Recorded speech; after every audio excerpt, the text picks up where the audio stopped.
और फैंटेसी ज़्यादा रियल होती है, ज़्यादा सच बताती है वो, क्योंकि बहुत सारी चीज़ें आप सच नहीं कह सकते हैं।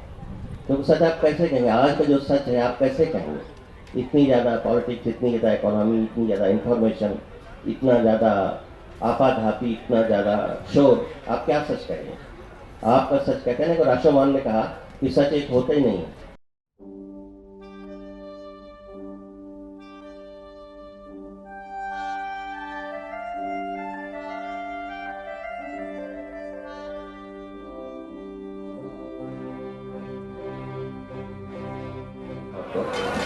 एक ताबिर रोजे बीच की कविता का अनुवाद किया था, उसको मैंने लगाया है फेसबुक पर, और उसका शीर्षक है आदिम काढ़ा। आदिम काढ़ा तो वो यूं है कि पहले कुछ भी नहीं था, जैसे है ना कि वो वेफोन फाइकोन फाइकोन, पहले कुछ भी नहीं था, पहले एक आदिम काढ़ा था। एक काढ़ा था और काढ़ा में से कोई एक प्राणी पैदा हुआ। अब वो प्राणी क्या था, अमीबा रहा हो गया, जो भी रहा हो।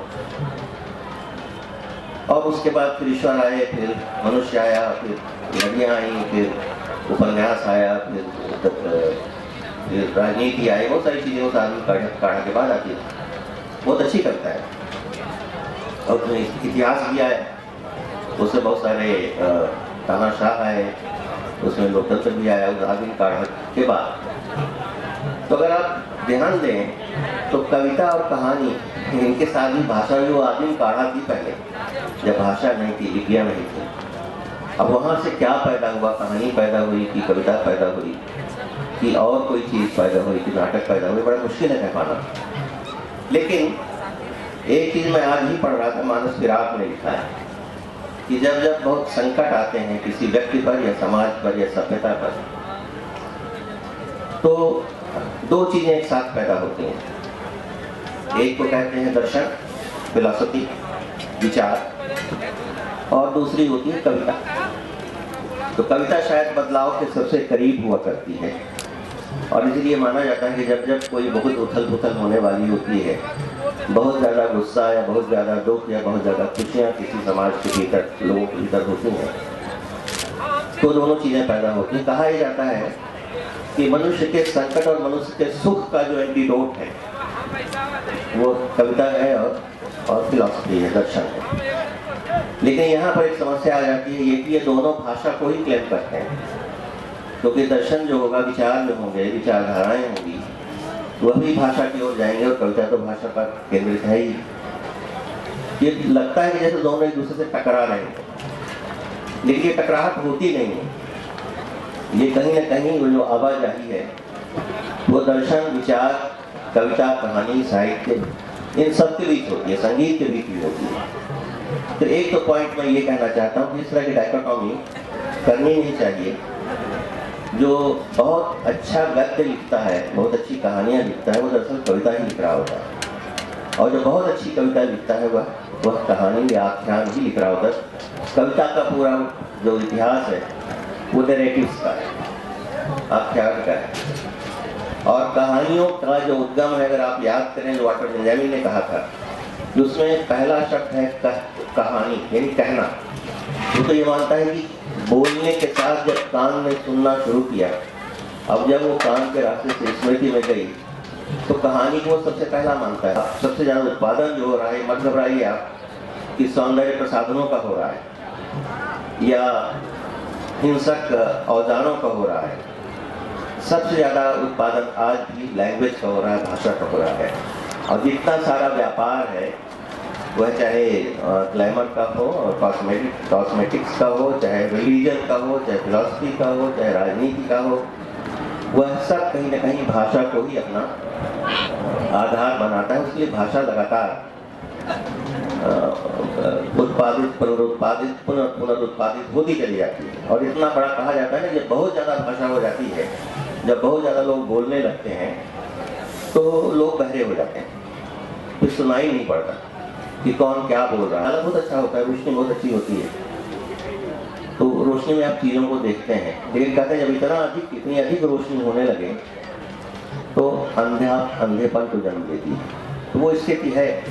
और जो चिंता व्यक्त की जा रही थी अभी, ऋषिकेश जी ने भी की, वंदना जी ने भी की, और मैं भी कर रहा हूँ, कि क्या साहित्य खतरे में है या उसका युग समाप्त हो गया, मुझे लगता है ऐसा नहीं है।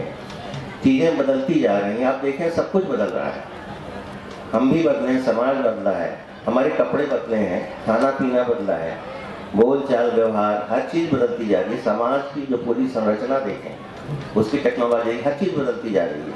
तो साहित्य भी बदल रहा है, और जो साहित्य नहीं बदल पा रहा है, आप ये सोचें कि दो पहलू हैं इसके। एक तो ये कि जब हम ये सोचें कि जब नदियाँ नहीं बच रही हैं, तालाब नहीं बच रहे हैं, जंगल नहीं बच रहे हैं, बच्चे नहीं बच रहे हैं, बच्चियाँ नहीं बच रही हैं, बहुत सारी बहुत ज़रूरी चीज़ें नहीं बच रही हैं, तो कविता कैसे बचेगी? लेकिन हम ये कह रहे हैं, यह भी कहना चाहते हैं कि ऐसा भी नहीं, चीज़ें बच रही हैं, और जो चीज़ें नष्ट हो रही हैं उनको बचाने के लिए बहुत बड़ी कोशिश भी पूरी दुनिया में हो रही है, पूरी पर्यावरण में हो रही है।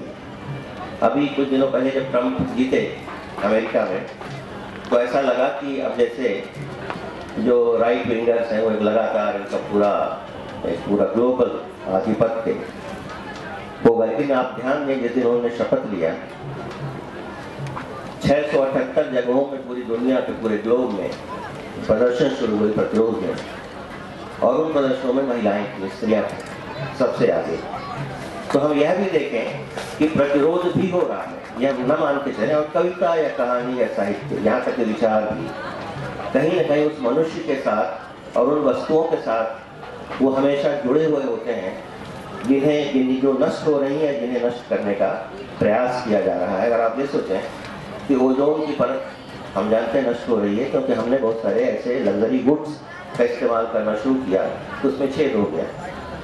ऑक्सीजन खत्म होता जा रहा है, क्योंकि इतना ज़्यादा हैवी पोल्यूशन औद्योगिकरण के बाद हुआ, वो होता जा रहा है। नदियाँ नष्ट हो गई, रेत खोदे जा रहे हैं।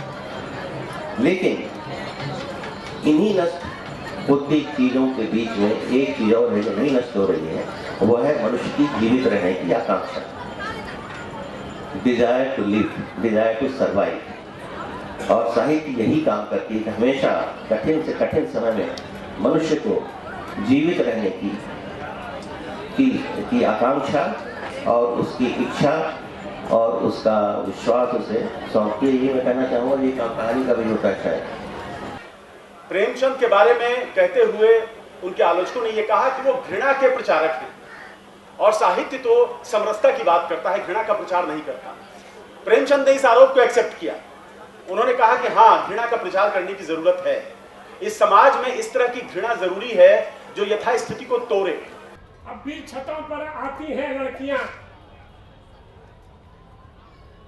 मेरी जिंदगी पर पड़ती हैं उनकी परछाइयां। कि जिस तरह इन आंखों को अपने से बड़ी आंखों को देख के खुशी होती है, वैसे ही अपने गोत्र को बढ़ते हुए देख के खुशी होती है।